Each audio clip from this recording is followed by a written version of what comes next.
கர்த்தருக்கு ஸ்தோத்திரம். கிறிஸ்து மிகவும் பிரியமானவர்களே, இந்த நாள் பாருங்க, நெல்லு வயலில் இருக்கிறோம். நெல்லெல்லாம் பார்த்தீங்க வச்சுக்கோங்களேன், அருமையான வயல் நெல் இருக்கும்.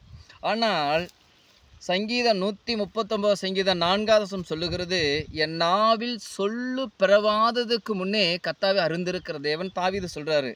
ஆனால் நெல்லு விழுந்தா பொறுக்கிடலாம், ஆனால் சொல்லு விழுந்தா பொறுக்கவே முடியாதுங்க.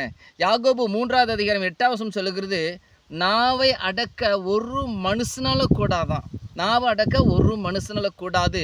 யாக்கோபு 1:26 சொல்லுது, உங்களில் ஒருவன் நாவை அடக்காமல் தன் இருதயத்தை வஞ்சித்து தன்னை தேவ பக்தி என்று காண்பித்தால் அவனுடைய தேவ பக்தி வீணா இருக்கும்.